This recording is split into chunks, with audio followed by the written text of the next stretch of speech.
una kan thuan sei tur chu Pathian Chatuan Remruatna ti in Tupawh kan hanga chu Pathian Chatuan Remruatna kan han ti chuan mi hring te eden huana Pathian an hno chua lai khan nun le theina kong pakhat aom thu min thiat tira ti chuan vile dama chuan Pathian thu oi lovin huan lai taka chial a thriat na thei ei lo tur ti chu lo ein Pathian na chu lo hloh to ma selangin nun le theina kong pakhat ala om ta fowa chu hetiang hian Pathian thu chuan min fiat tir Genesis bung Chungchang samni pani tin lalpa Pathian chuan ngai tu mi khing chu achale athria in keimani ang aloni ta tuna chuan akuta banin nunna theihrah chu lova ein kum khwain anung ta ange atia chu wangin lalpa Pathian chuan ama alak chuan le chu le turin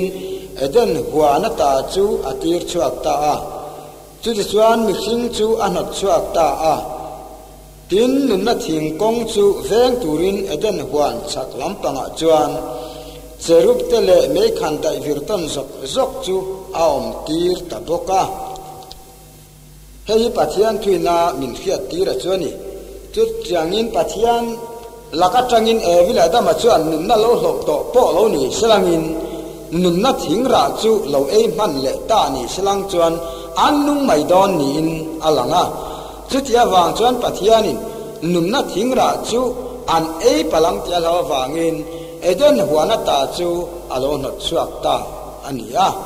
chu tia ni si chuan mi hring te hi nun le theina kong chu Pathianin ala nei nge yani chu theihrah ei phal lo e awanga thi na chu nunna theihrah ei wanga nun le thei alo ni ti min fiat tira ti chuan engtin nge nunna theihrah chu kan lo mu chua theianga engtin nge chu eden a nunna thingkal kong veng tu cherup rual tele vantir ko ho cherup ho khang mi tele me khanda ivirton zok pena an ver naka ti to pani dan tura chu ngai tu alo tul tani chimi sa top silo chuan chu huan lai takan na theihrah chu mi singin a ei thei to don lo reng ani ti po a chiang ani chumi thua chu thupuan chua chuan ni tiang yan min fiat tir le khabu char na pasaria char thlat a chung lampo min an en thelo thu min fiat tira ti chuan van tir kong te zinga po chu chin chiana chu an phel theilawa phela ne kin a chung thu ta chu va hiata va en ne kin a en a chung lam en thei po anam lo wangin zona chuan ka chap ta se ti in min lo hiat tira kha chumi thu chu he eden huana nunna thingkap nana aom tak thua hiani ti chuan Genesis ya tu chuan nunna chu mi hring ten an mu thei to lo dan tu asia dana chuan van tir ko ho tele me khan dai virton zokina kong an ven tin min sia saka zona chuan le khabu char na pasaria char tlat tin min sia sak bokani chung chu an thil tum chu thumunani chu ta chuan nunna a omani a eng zok ka po chuan mi hring thil ti theina le mi hring tum na mai chuan nunna cha mu chuak thei to lo reng ani ti min fiat tira nima selangin van tir ko chuan zona hena trap su tina ron nem ta eng wangin nge aron nem ta chu le khabu chu phela a chin chiana po chu han honga han phel ta zuta nama mi sakai bak nei chu sana a ne ta ti a aron fiat tir ta ka wangin zohana chuan khatianga le khabu en thepon mlowang acha na chu alo bang ve ta ti chuan chu ne tu sakai bak nei zutan namami chu mi chu Iukarist ania ti chuan Iukarist tlan nei chu chin chiana chu char na pasaria char ta chu alo phel ta awang le chu mi char na pasaria char ta alo ne ta ka chu Iukarist tlan na thuwa zuk saina nia Isua Krista kan na Calvaria thi rual khan enge kan mu ta kan ti chuan khan nun na thing kal konga me khan dai virton zok zok tel cherup ten nun na andal na tlataka Krista awang chuan ti bowin alom ta a ti chuan nun na kal kong chu honina om ta ani ti chuan nun na theihrah po chu mi hling te the dan tur kong alo om ta a chu nun na thingkung chu Calvaria Isua Krista cross chu ni ti chuan chu nun na thingkung cross chu kan choi moya chu cross chu afak na hla te tam tak kan lo siam to bok thi amai ro chu nun na thingkung ringot chuan chan dam na min pelava nun na min pe bok ek lava chu nun na thingkunga ara Lal Isua kan ei so ka chuan nun na a omani ti chuan Lal Isua kan ei han ti hian a thilmak tak ni point a hiat theya amar chu Pathian Chatuan Remruatna chuan chu Isua chu kan ei tura ta na Pathian Remruat sa tai to chu alo ni chung remalo ruat to na dana chuan Israel fa tin hena khan kal len kut beramno tal tu afila chu kal len kut beramno chu enga tan nge an tal ta chu kal len kut beramno thisen chu kong kal chung an ta ta chu beram chu asa chu eng tin ngan ti ta thingko kalinan hembina ti chuan asa chu ei zo vek turin Pathian a phut ta ni kha tin chu asa chuan ei zo dan turatan po chung po tlem de beram sa pakhat ei zo thamlo ten ni chuan in thum in kopa chu beram sa chu ei zo vek turati chu chuan Lal Isua kan ei turani ti a entir chu kal len kut beram no chu Isua entir na anisia tin chu kal len kut beram no chu Isua entir na ni ti Christian to phot chang kan pomani chu ta chuan beram chu mel hemlo soi sel boni ang ti hian Isua chu sual nei lo soi sel boni ti entir ti po kan la pom se tin chu beram charu in ti tiak turen lo ti po hian Lal Isua ru atiak lawang ti entir na ni ti kan la pom se chu beram sa chin ei so turani ti hian Isua chu kan ei turani ti entir ani ti ero chu mi tam tak Christian tam tak an pom thei talafani eng wangin nge a entir na alim kha chuan asa nei si chuan ataka kan ei lo te lulang ni ti chuan Lal Isua chu mi chanin polan kan kal hen kut beram no chu talina om to ti min sir tira ti chuan Judate kal hen kut beram no chuan Thuthlung Thar kan kal hen kut beram no Isua a entira ti chuan Isua chuan Capernaum khua a he thui min puan sakta a in tha tu ten thalera mana an e an thi ang kan lo tu po ke mi chu ke ma sar anungang ke hi wana tanga chhangnung lo chhuk chukani ti in aloin puang ta ni ta chong Capernaum khwa Isua in ei tur ani ain puan na hi kan ring lel turan lova Isua Krista kan rin chuan kan pong tur chu alo ni ta thil khir khan tak mai chu alo ni ta reng mai akhir sia chu an ma thu soi tu tangvalian tak mai na Pathian tu te mohan sir tira beise na thar te nei tura an bua sa tu sai lai khan ke hi ei tur chukani wana changa chhangnung lo chhuk chukani ka taksa ne ka thisen in lo chuan nangmahnin nunin nei lo an ti tak sia chuan thilu phurom tak mai nia Judate sai thua po thiang le chiang lo lo nei khat mai tan te chuan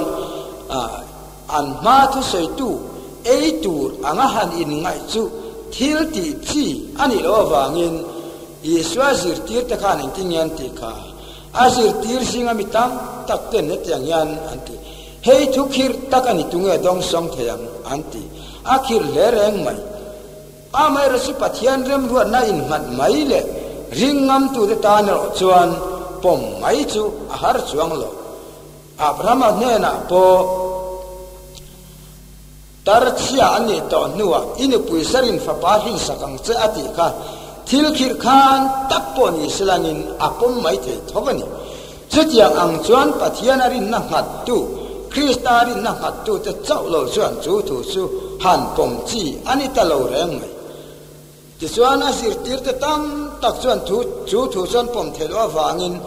ama an kalbo san ta a chuta chin chu isuan pol le talo ti in zohana chana siam nge ni ti chuan isua ei turani ti pom thelo te khan isua chu an pol zu le to ngai lo ti chuan isua ne na po anam to lo ti chuan a sir tir chom pani lam te chuan hoi le a engtinya ti kha nang ni pen kalbo ve in duelo an tia du e kan re thiam lo ti seng chuan isua chuan kalbo ve ru ati mai Pathian chuan athupom thelo chu adu ngai lo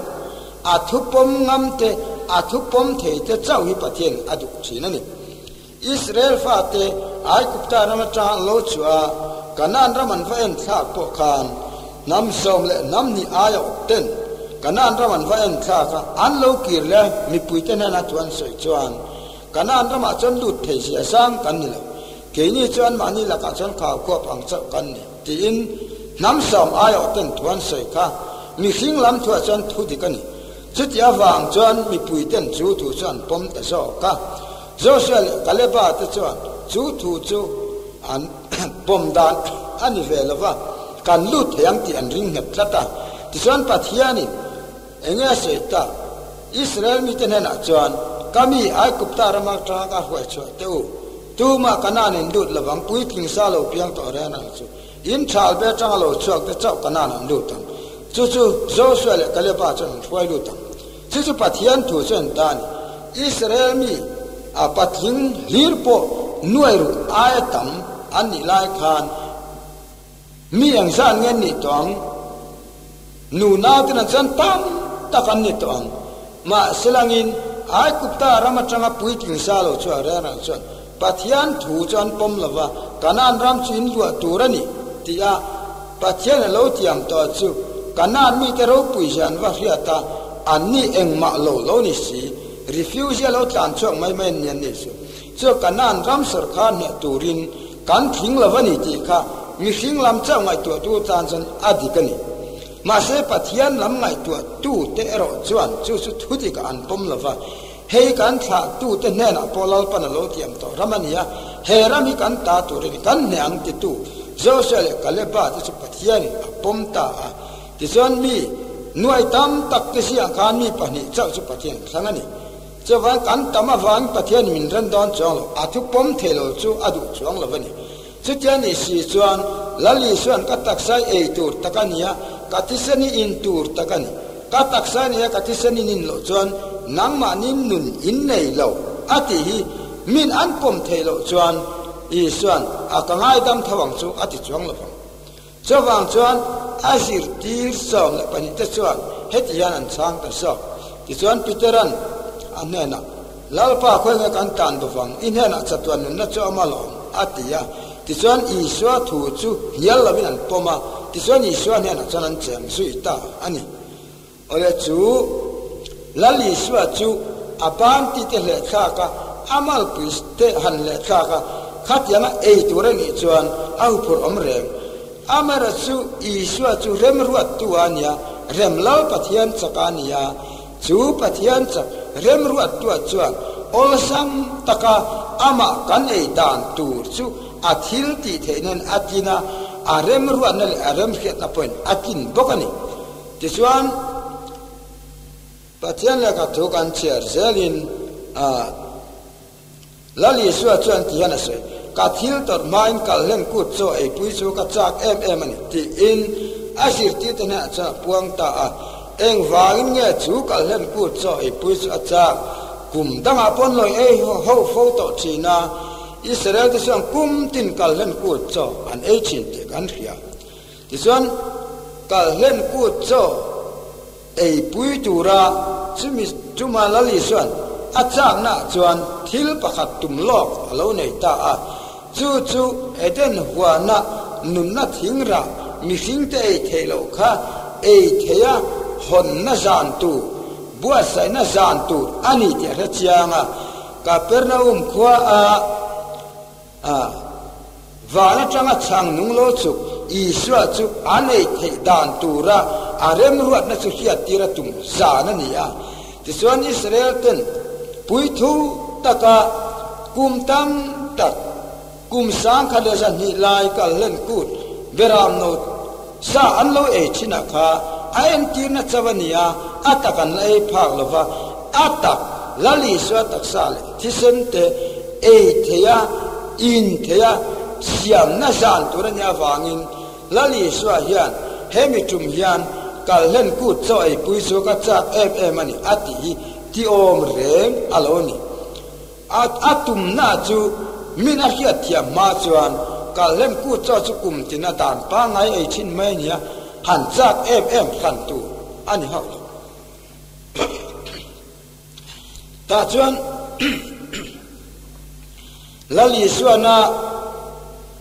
athil tu ma chu zan ria nunung a chuan chiang takin alo hiat tir ta ni chu chuan dan pa ngaya kal len ku cho an ei tura an kil khom lai chuan kal len ku cho pa ngai che ei tura asir tir ten anin ngai nge ya kal len ku cho an ei dan pa ngai chu chang doi dim tel lo an la a ti chuan Pathian na lom thuan saya ti chuanin chu chang chuan hil fiat china ai kupta rama kan tha tu te sala antanga lalpa kut chak tak chuan ama thil ti theinain alo huai chua ka chumini chuan heti ang chang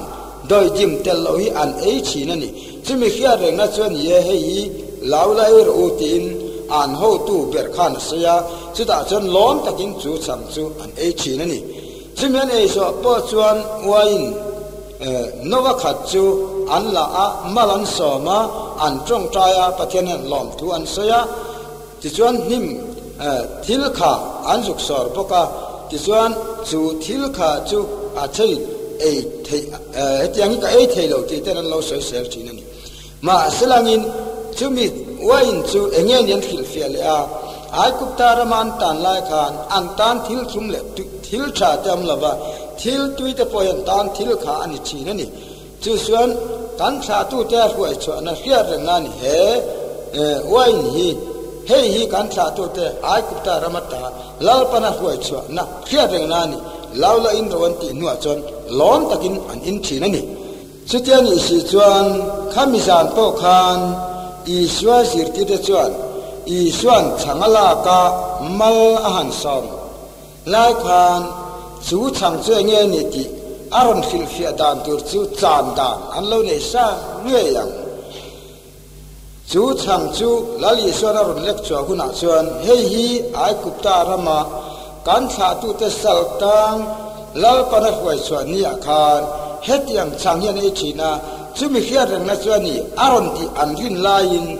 ni danga an ti dan ni lo tak main Lal Isua chang ala ka mala som zo khan hei ka taksa ani aron ti ta a chu chuan thuthlung chu alo dang lam ta a thuthlung ria ai kupta sa tam khia reng na na kal len ku cho an ei chin a kha ti to pin chumi zan ngei chuan kan kal len ku cho kan ei tur zo ka chu ama taksa ni ti an soi chuak ta a Isua sirti te chuan mak an ti ngotang kum tam tak an lo ti thin to dan ang ni ha ulova an tan chuan thil thar mak tak mai alo thlen ta a ta chuan ka perna kho lo sir tir to na kha an thin lunga chuan an re chuak nge yang chutiang bokin no chuala ka mal asom so khan an pi pu te sal tan na lam fia reng na ani tilovin hei hi ka thisena thuthlung thar mitam tak suang mai dam na na chuak tura chuani laula in ra u an ti khan thil thar bok alo ni ta a ti chuan Krista taksal thisen ei tura alo zir tir to akha nidanga changan ei chin pa ngai reng mangin ataksa alo ei tir theita nidanga wain anin thin dan pa nga reng mangin athisen chu alo entir theita ani tichuan hei hi Iukarist taksal thisen alo changani ti kan ring le si chuan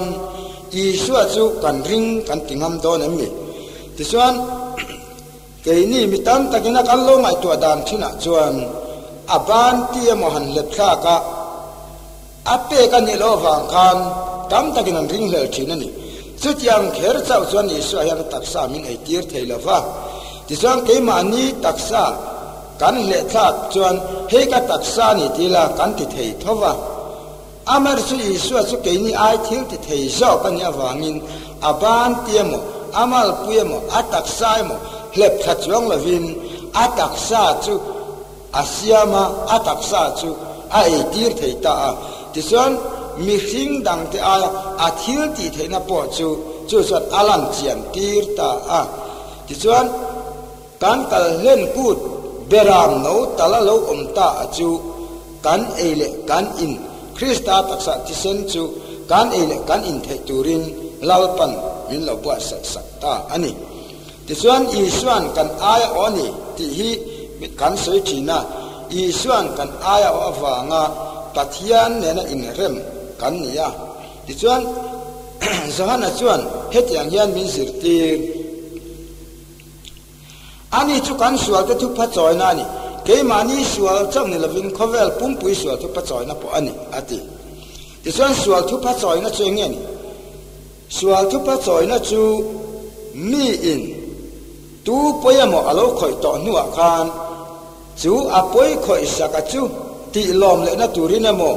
ama ne nen rem le na turina mo poi an khoi tak an ti lung ni lo nge ya kha an ti lom the turin an ne na sual thu pa an choi chi ti chuan Isua Krista kan sual thu pa choi na ni kan ti hian Isua Krista chu kanin thoi nan hlanina oma Pathian lung kan ti ni lo to kha Pathian kan ti lung oi ve na turin enge ti thei kan ne mi hringin Pathian ti lom turin eng ma thil lan tur kan nei lova kan nei song song hi Pathian na hlan mai la kan nei hian Pathian ti lom zo chuang lo ti chuan kan taksa kan pumin hlan mai la Pathian ngai dam na aking zo lo amero chu Pathian chu ti lung oi to lo ma ilangin adama po chia na tangin khovel mi hring te chu Pathian min lo lom to lo ma silangin ama ne na in rem le adwa ti chuan ama ne na kan in rem le na tur chuan mi hringin Pathian lungoi na khop kan ei bok si lo chuan ama Pathian chu aron in tum chap ta afa pa chu min ron pe chu afa pa nge chu Pathian na sual thu pa choi na na kan hlan chuan chu afa pa Pathian adu na changin ke ni chu min lo pom chau don ti chuan Isua chu Pathian atan nge min pe ta kan ti chuan ane na sual thu pa kan choi na na min pe kan ni ti chuan Isuan kan ayo kan ti po hian kan ngai tu chian lo fo chu hei hian ni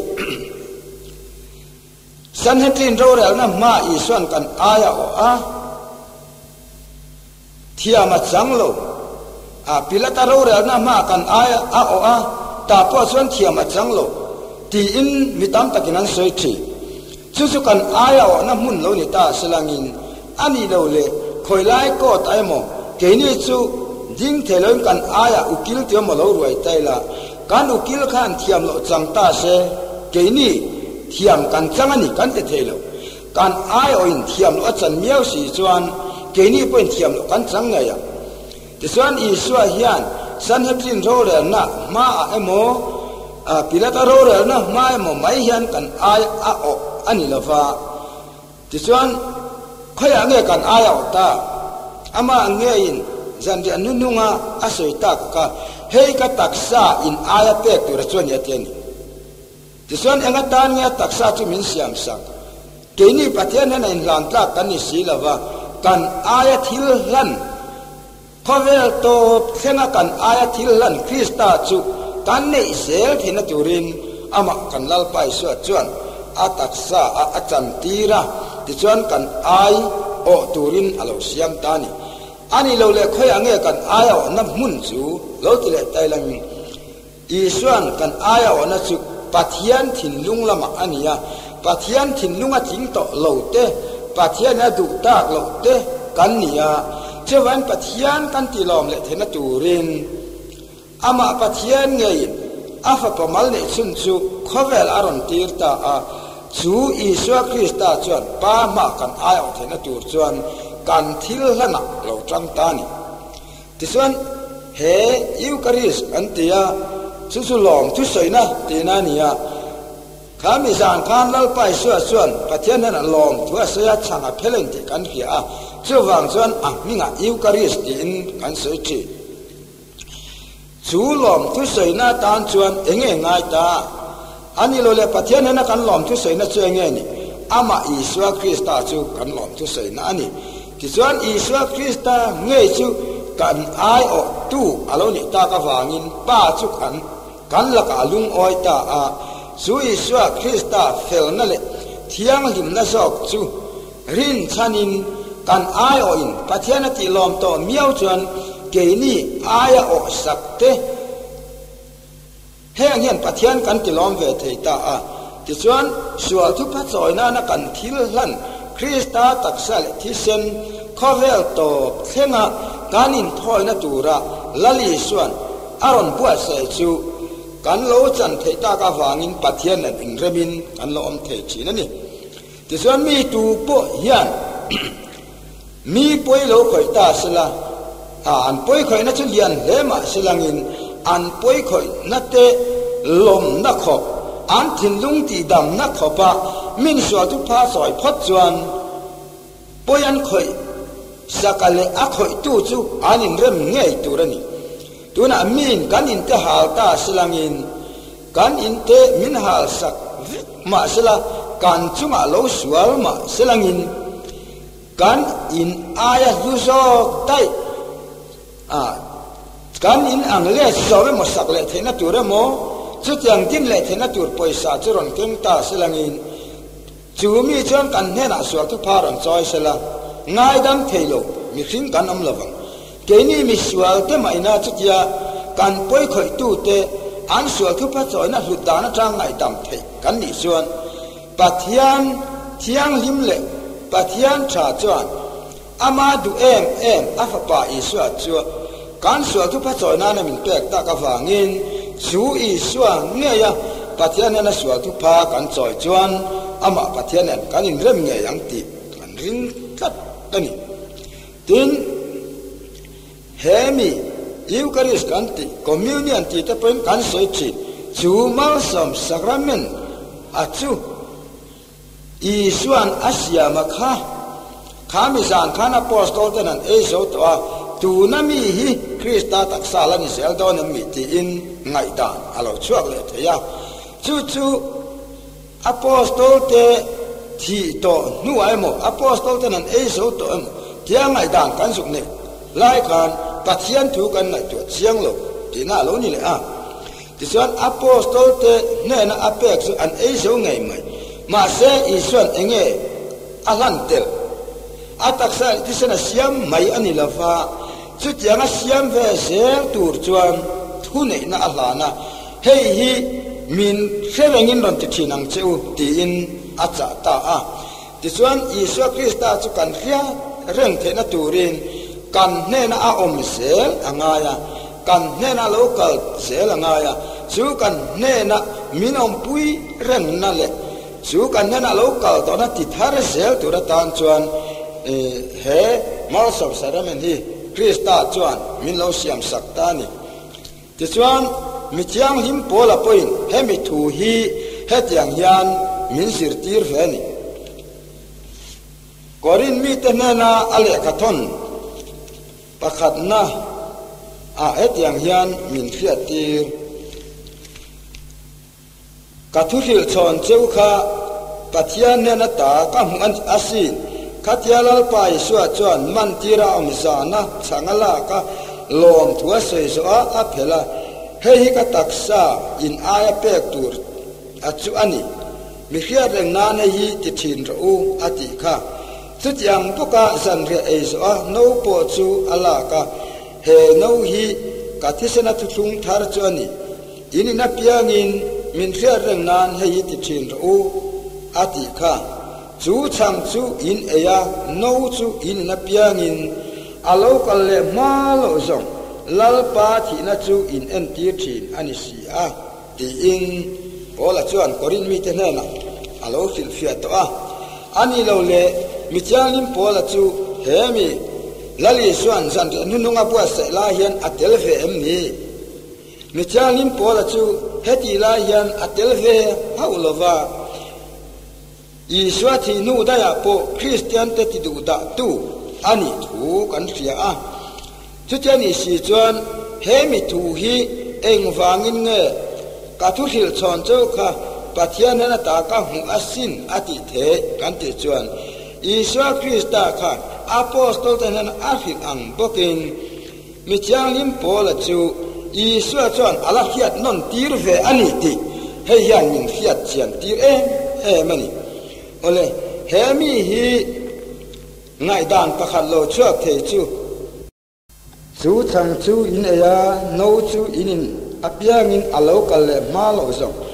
lalpa thina chu in entir thin ani si a ati lai taka hian ngai dan engamo alo chuak theya entir ti tak mai hi ti chuan thil dang engemo atak omlo a entir na kan siam ang chi anga hian ngai da alo chuak the ni amai ro chu heta no chu mal kan sawma chang chu kan phela pianga lalpa lokal malo zonga lalpa thina entir ani dana chu hetiang ang saramen kan bua saina hian Krista thina kha atakin mi te muatar chwena tinani Isua Krista thina chu mi ten anmu thena tura tar chwa na ania chuan heti la hian cross pula marite sohanate an oma Krista thi chu anmu angin kan thin lungin Krista kha amu chiang turani athi na kha mu chiang turani tina ani so kani tichuan mi hing tu po kan entir theya kong dang dang pun entir na te kan siam thei amar so kan chonga entir ti kan thil tam tak a huam theya doctor ne adam lo pakhat chu ka entir don nin a ayo siamin ka entir lava chu dam lo ngei chu hruain doctor ne na chon ka entir alo chulta chu tiang ang tok chuan Isua thina kha ataka mi tenan mu thena tura ron in lar chua na ani tin tianin pola chuan min sir tirani ole chu tiani chuan Krista taksa thisen ani ring lava pom mai tu in kanin buasai angaya Isua rin na chu athu pomani ti hoi tam tak kan soi to kha he ngi minarin hel tat chuan Isua chu ala ring hel tinania Isuan ani ati po nilo alo ni sel si chuan chuwangin Isua Krista kan rin chuan atu soi chu atakin kan pom ngam tu rani tichuan lalpa Isua Krista nge ina ka taksa in ala pe tura chu ani ati te kha ngai tu tailangin Isua taksa chu kan so tu pa chonan Pathian na kan pe a chuan khovel top khenin he lalpa san ge saramen kanti ataksal tisena Pathian kan piak na hi kan sual the thu pha choi na atana thil hlan tur kan ne the na ta na Pathian kong ruat chuania hei Krista taksal tisen lo ni lo ta se eng tin nge Isua in min sual thu pha choi thayang Isua ne na sual thu pha kan choi atilo Pathian la ka tuin ani chu kan sual the thu pa choi na ni ke mani sual chan ne len khowel pumpui sual thu pa choi na pa ni bok ti in min fiat tira ti song khoi anga sual thu pa kan choi yang pa Pathian na sual thu pa kan choi yang engin nge sual thu pa kan choi ta kang Isua taksa le ti sen chuan sual thu pa kan choi yang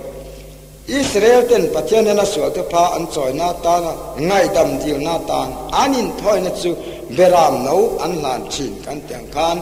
chu beramno chu pa Pathian na an hlana chu chuan sual thu pa choi na chu ni chu tiang bokin kan kal len kut beramno Lal Isua in Pathian na sual thu pa kan choya ti chuan Pathian na in remin kan lo thei chin ni ta hian sirtir dan khang alo chuak ta a Christian masaten he sirtir nai sei sel lavin anron ringa anron pom chova kum sang khale sangara nuero chuan ngai dan khang alo chuak thei ta hemi thu sirtir na chuan Calvinale Martin Therapo hanloin thethiam talava anin niala ma selangin Martin uthera chuan do kana cho kin ne tiang hena sia ka hei ka taksa ani ti lian takin an sia ka hei tu sei nge tin an zot ta Isua sei ni hei mi hing na ti danglam thelo ti in apoma ti chuan kalvin an po chuan an lo in chen ta a zon kalvin a chuan ne tiang hian chu Isua sirtir na aya dal zok chuan e saran tumin lo sirtir ta a lapua hi tuya kan suk chia chuan lapua la ni renga ti chuan chu lapua chuan Krista taksa chu alokai to chu changin Krista taksa ti sen chu hemi mal kan som na hin alokaya wain chu ai wain la ni renga chang chu chang ala ni ti in asir tira chu ta po chuan Krista taksa ti sen don theina ani nge ni ti po chu ala pom theya am aka ataksa changlo poin Isua taksa lo omani lapua tuya kan suk chia a lapua tuya ka yang yani tina sirtira chu ala thaviau amar su Isua sirtirna nen chuan ainang talavani Isua chuan chang alania Mahse ka taksa kai ni atilava hei ka taksa ani ti ina sirtirani tin chu kalvina sirtir dan aya la dal le te chuan sirtir dan chikhat alo chuak vele ta chuan zunglian atyang hian alo sirtir to bokani a chu changle wain mal kan som hian enga ma achanglo Krista taksa thisen po alo kai bok lova athi na kan fiat rengna mayani ti in asirtira ole sakrament thua sirtir dan ti thum kan lo muta Lal Isua sirtir dan kan mua Martin uthera ngai dan po kan mua ti chuan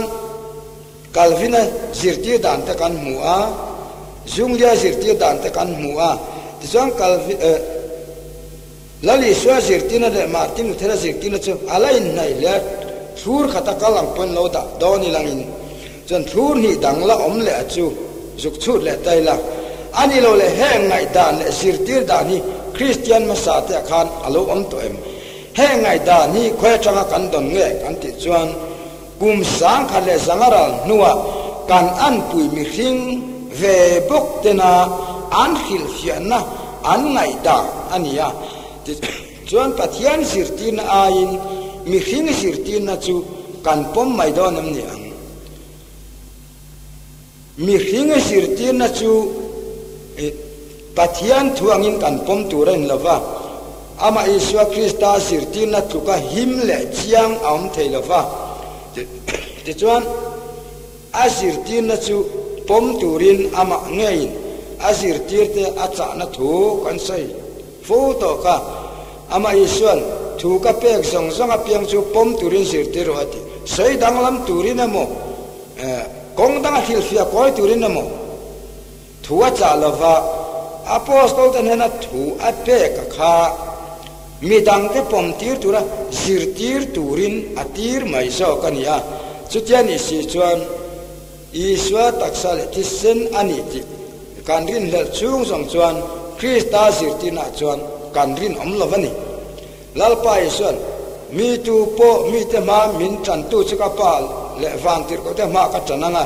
mi tu po min phat tu chu ka pa le van tir ko te ma po ka phat veang ti alo in tiam le nga le ni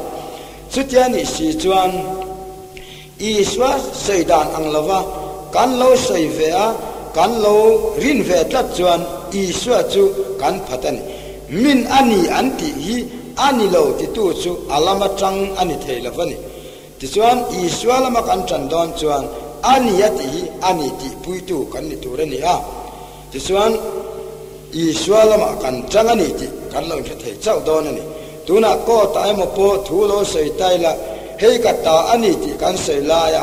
ani lo dan lo sei ve tu chu kan lam chang ani theilo reng renga chu lam chang apo kan du ngai bok hek la bang chu tiang angin Lal Isuan ani ati akha ani ati pui tu kan ni turania chu tianga ani ati te nilawanga ya a entir na mai ni ti pom tu mai kan ni chuan Isua lama chang lovin mi hring lama kan chang ta zo tinani ติชวนจุงเลียสิรติดานเลคริสตาสิรติดานเทโลอินกัลจัดต่อเสียแต่ชวนดูซอกเองกันทันตุจู่ๆเกยมานีหมอพูรนานียจู่มีสุขังตุรนีปะเทียนเป็นมินติลุยเลวมินชันดำดูมาเสอัฐุปมตุรินมินดูมาเสปมเงยตุรินปะเทียนดูมาอัติลุยดอนนว่าติชวนเกยมานีเนี่ยนะดูทันเทนามินเปียติชวนมิขิงสิรติร์นะจุงเอกดูอ่างปะเทียนสิรติร์นะอิสุคริสตาสิรติร์นะอายังจุงเอรินอมซอกอังติจูมาเนี่ยกันบุกตูฮัลโหลนี่ตาเซลนี่โอเลลาลิสวนเฮกตักษาอินอายเปกตูอาทิยาโดกานามีค่ะคริสตาตักษาอันยาค่ะปิเตระอายอตลากันอิสิจวนเวียนเนี่ยเพิ่งกันอายอตลาอันนี้ดอนเลเวมนี่จูช่างจูมาลาสอมสอนนัวกันเฮกตักษาอินอายเปกตูระจวนนี่อาทิสิจวนอโปสโตลโตเตอายอตลากันอิสิจวนตูนกุมซาบิสัมนินาโกทันินช่างจูมาลาสอมาโนจูมาลาสอมยันกันอายอตลากันอายทิลลันตุคริสตาตักษาอันนี้เงี้ยนี่ที่กันริงะโอเลลาลิส่วนเองทิ้งกองดังอินทัวสวยเราจะใจละอิสราเอลเนี่ยนักการเหตุอย่างนั้นทัวสวยเกินเนี่ยนักโลกาลินทัวสวยสุดละจุดสวลินเนี่ยเราตัวนี่มาสละตัวนั้นเทียมเราจันทิร์ตัวประคัตินเนี่ยนี่กินเนี่ยกระทูเต้นเทียมเราจันทิรังเจ้า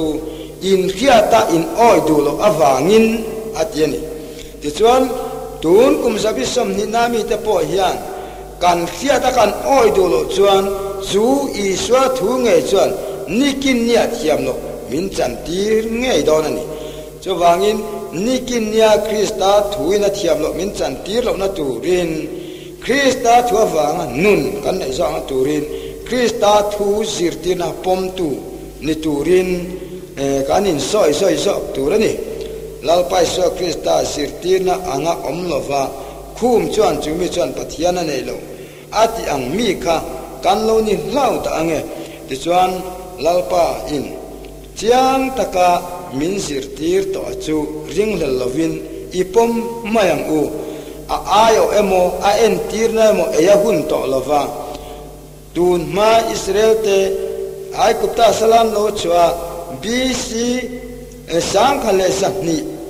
เปียละมาจังตัวอิสวาตักษาเอ็นทีร์นะอินทอยนันโลลานาอัตักษาอยอันโลลานชีนาสูอิสวาคริสตาโลกาลจวนจุงดันซงจูอารมณ์ติดต่อตาครอสอาทิปกคานอากินตาอารมณ์ที่ยันติส่วนทุกทุงลุยอายหลันชินดานข้าอาทิตย์ตัวติส่วนเทมปุลา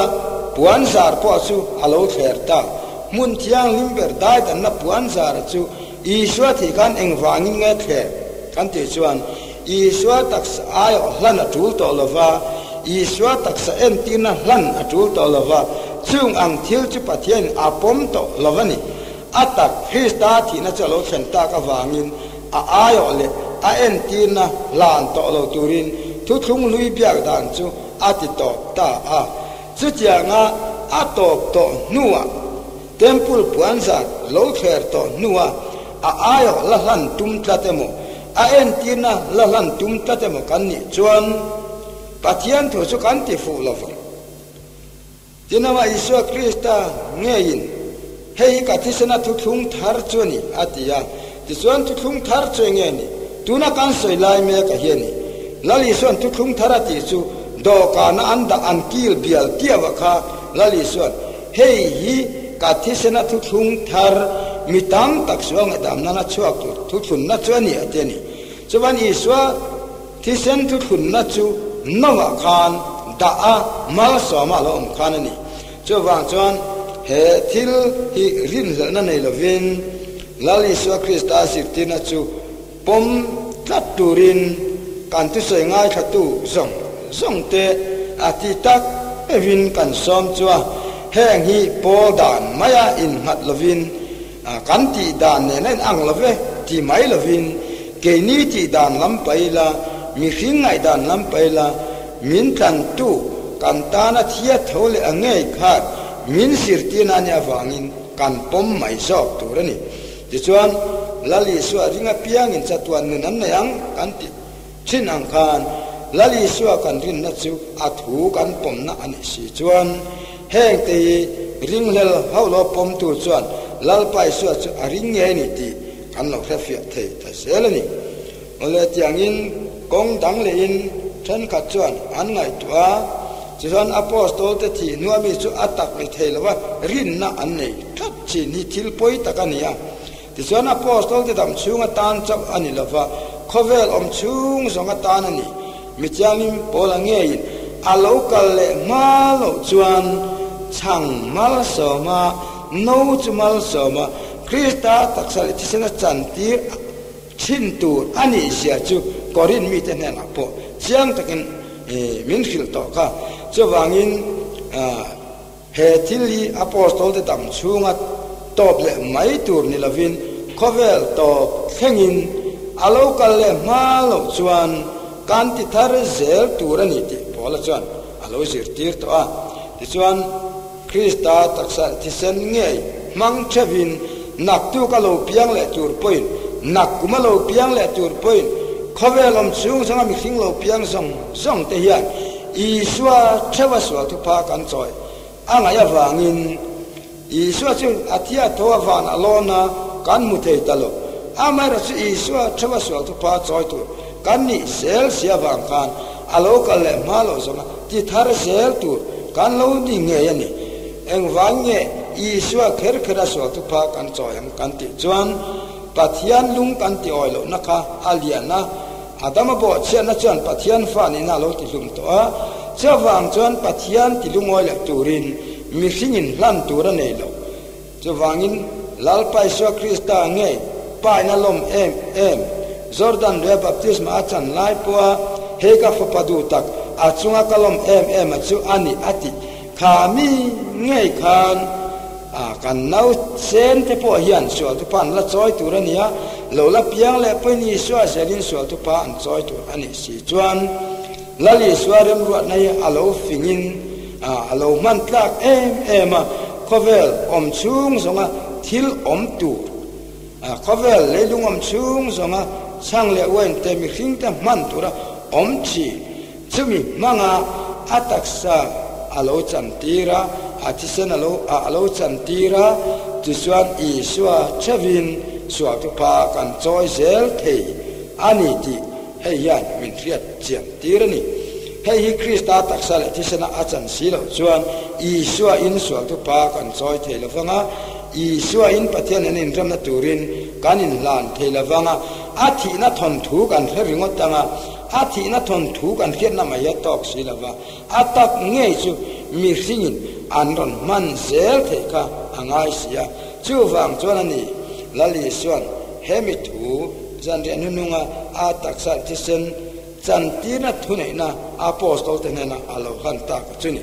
chu chuani eden huana Pathian evil adama anno chu a nunna thingrah an ei palang alo tia kha an elo lawakha tuna chon kan ei thei turin Pathianin aron tlang zaktawa aringa piang te ama du tu piang te tana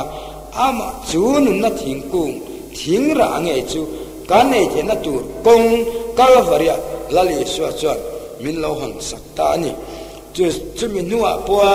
kan la ei du sila vinemo kan la indu sila vinemo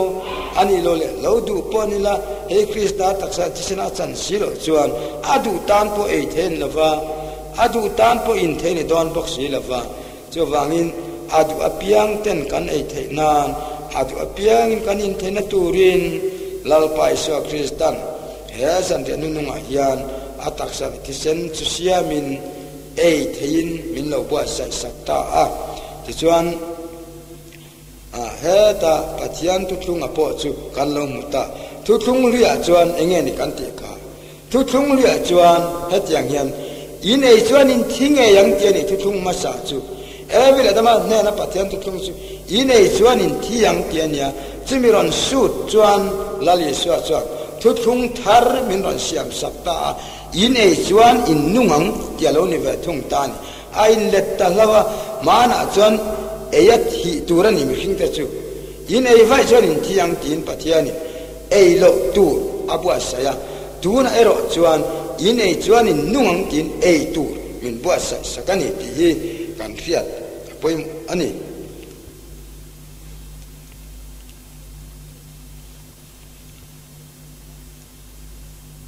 chuan heng thu te ring ve theilo kan lo ni hlau chuan thil pui takani dona chuwangin kapernaum khwa asoi tu angkhan phun noi su kapain ahib lo chutuma kalam an local thelavang ati miau sia wangin alama kan kal thea kapernaum khwa ei turani sia a in puan chuan kha ataka kan pom ve thena turin tunan kalaring thelo ni chuan Pathian hena rin thena kadil mai turani Pathian hip na muturin Pathian hena jon kan chong trai turani chuan Pathian du zong titura le kan ti thena tura Pathian hena kan chong trai chuan Pathian chu tiang pom thena le rin ngam na chu min penge donani chu mitin nena adu apiang nena pechin tu lalpa Pathian chu apa ngain ala oma chawangin hemi anrin na thua hian mi hring ne na changa kan don chapani lava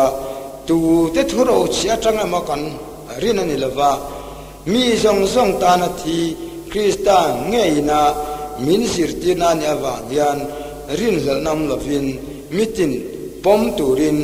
sirtir hi kan bat le Isua poi asir tirten hena athu cha khania chuwang chuan Lal Isua Krista thute pom thei tu ni hi thilwan ne thak tak ani kapiang thar tinemo sarau thiang rim ka chang tinemo a Pathian kalom tinemo aw chin melangin Lal Isua thu rin theilo te pom theilo te kan ne nuk si chuan keimanin pumna kan him mai ani keimani ngai danin kan lom ve mai donani ti chuan mani in fiat na dana in nga te hi thil la om takania tuna mi lau ni haulo te pe lau ni tenen khetlata chu chiang mi le chu an enga thol em maya enga tingen enga thol kan ti chuan lau ni nen khetlata ni ma sen mani in fiat na ni avana dik lova min lal an ni an fiat pui si lo chuan atopa chuan kolbun temo